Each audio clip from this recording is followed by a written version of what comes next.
सच्चिदानंद सदगुरु साईनाथ महाराज की जय। ओम साईराम। मित्रों, आज का ब्लॉग आप सभी हमारे बंधु बांधवों के लिए विशेष लाभकारी और कल्याणकारी है, क्योंकि आज के ब्लॉग में अपने सभी बंधु बांधवों के लिए बहुत ही विशेष यह ब्लॉग लेकर के आए हैं। धनतेरस के दिन कौन सा उपाय करें, धनतेरस के दिन क्या चीज हम बाजार से खरीदें जो हमारे जीवन में लगातार बरकत दे और हमारे जीवन में जो धन का अभाव है वह समाप्त हो।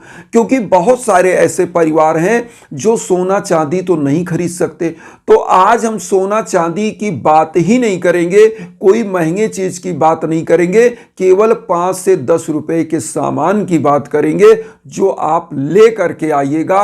और जिस दिन आप लाएंगे धनतेरस के दिन से ही आपके घर में बरकत दिखना शुरू हो जाएगी। तो आइए जानते हैं वह क्या चीज है, क्या उपाय करना है, कैसे करना है, क्या चीज लाना है। देखिए, धनतेरस के दिन आप क्या करिए कि बाजार से धनिया और 1 किलो का पैकेट नमक, 1 किलो का पैकेट नमक आप ले आइएगा। ये 2 चीज बाजार से लाइए। वैसे तो देखिए, धनतेरस के दिन बहुत सारी चीजें लोग खरीदते हैं, सोना चांदी। बहुत लोग तो उनको अज्ञानता होती है, वो क्या करते हैं, स्टील का बर्तन ले आते हैं, जबकि कहीं शास्त्रों में स्टील का बर्तन की बात ही नहीं कही गई, पीली धातुओं की बात जरूर कही गई है। क्यों?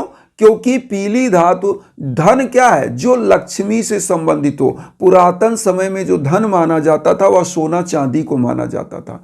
और या तो जो आज हम उपाय बता रहे हैं, यह उपाय भी पुरातन समय से चला आ रहा है। क्योंकि अमावस्या के समय में, धनतेरस के समय में इन चीजों को खरीदा जाता था। और क्यों खरीदा जाता था यह भी बता दें।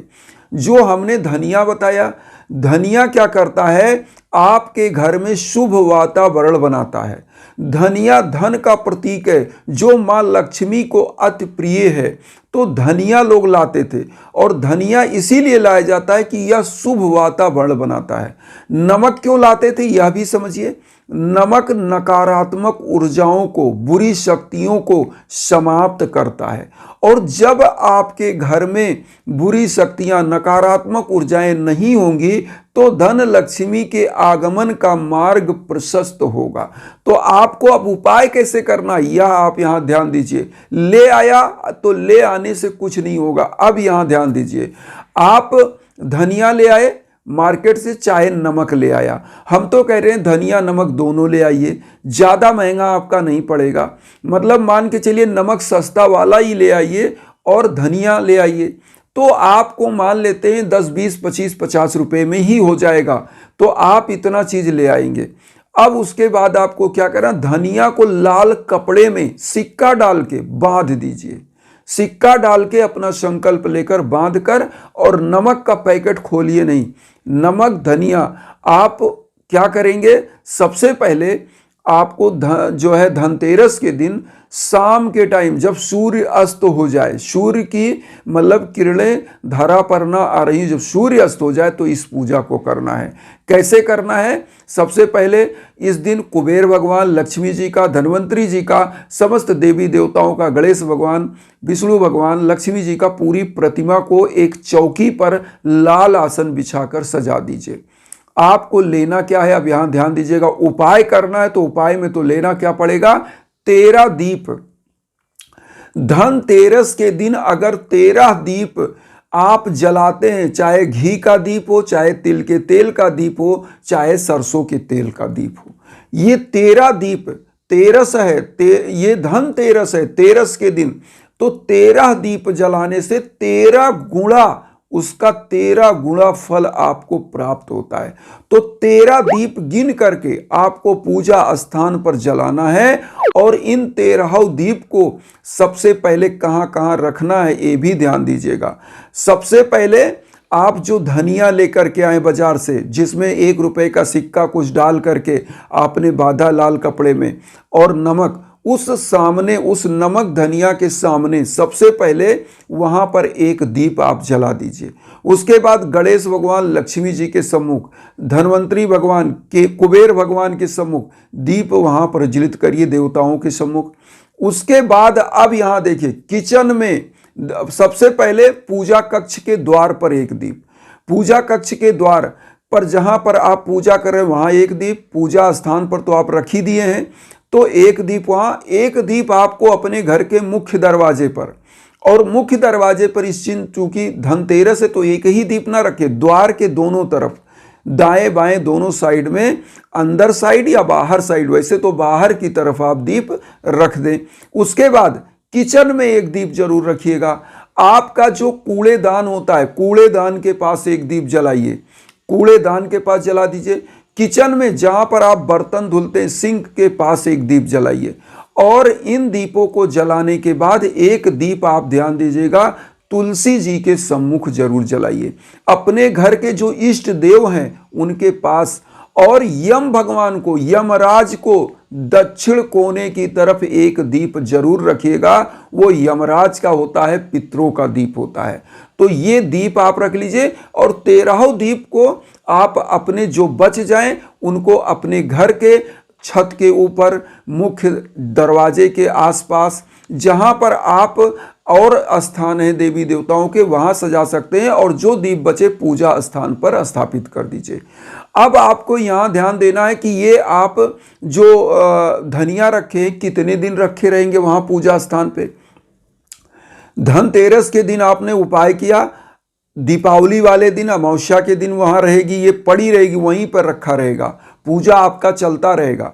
उसके बाद आपको क्या करना है, जब आपका दीपावली समाप्त हो जाएगा, दीपावली के बाद, दीपावली के दूसरे दिन आप क्या करेंगे, दीपावली के दूसरे दिन, ध्यान दीजिए, जैसे आज दीपावली है, कल की शाम को इस धनिया को, नमक को उठाइएगा। नमक को क्या करना है आप ध्यान दीजिएगा। नमक को आप क्या करें, इस नमक के द्वारा जब भी घर में पोछा लगे तो इसका घोल बना के पूरे घर में पोछा लगवाइए। इसी नमक से आपके घर की समस्त नकारात्मक ऊर्जाएं दूर हो जाएंगी। आपके घर में किसी भी प्रकार का किए कराए की बाधा भी होगी तो वह भी दूर होगी। जब नमक से घर में पोछा लगता है तो वैज्ञानिकों ने भी प्रूव किया है कि जो बैक्टीरिया होते हैं ना, उसमें परासरण की क्रिया हो जाती है, ऑस्मोसिस की क्रिया होती है और बैक्टीरिया मर जाते हैं। तो एक तो आपके घर में स्वच्छता आएगा, दूसरा आपके घर की नकारात्मक ऊर्जा दूर होगी। तो यह उपाय जरूर करें, पोछा लगवाएं। और केवल गुरुवार को नमक डाल के पोछा नहीं लगवाइए, और सभी दिन आप पोछा लगवा सकते हैं इसी नमक से।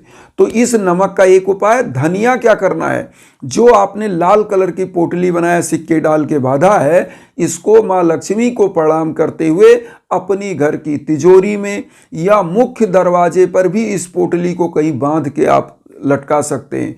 तो और या अपने बिजनेस व्यापार की जगह पर रख सकते हैं, तो वहां धन को यह आकर्षित करता रहेगा।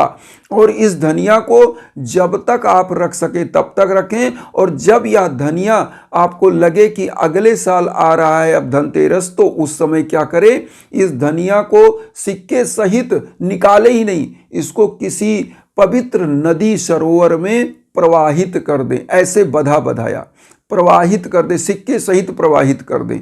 और फिर देखिएगा आपके घर में धन लक्ष्मी का स्रोत बनता रहेगा। और अगले साल फिर धनतेरस आए, फिर ऐसे उपाय करके आप रख दीजिए, और आपके घर में कभी धन का तो अभाव आएगा ही नहीं। तो ये उपाय छोटा सा, आपको 10-20 रुपए का उपाय है, आप जरूर कर सकते हैं और जरूर करिए। एक चीज आप लोगों को हम सूचना देना चाहते हैं कि आप सभी जो हमारे साईं परिवार हैं, मैं पहले भी अर्जी लगाता था, लेकिन काफ़ी सालों से अर्जी हमने बंद करी हुई थी, क्योंकि इतनी अर्जियां हो गई थी, 10-10 हज़ार अर्जी थी, 20-20 हज़ार अर्जियां थी।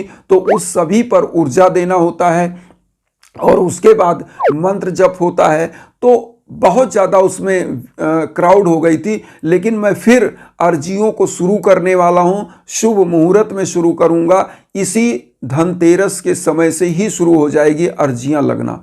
तो अगर कोई भी अर्जी लगवाना चाहता है तो हमारे इंस्टाग्राम पर आप क्या करिए, उस पर मैसेज करिए, कॉल करिए, आपके नाम गोत्र पर हम अर्जी लगाते हैं। और अपनी पूजा में, जो मैं स्वयं पूजा करता हूं, उसमें मैं आपको ऊर्जा देता हूं।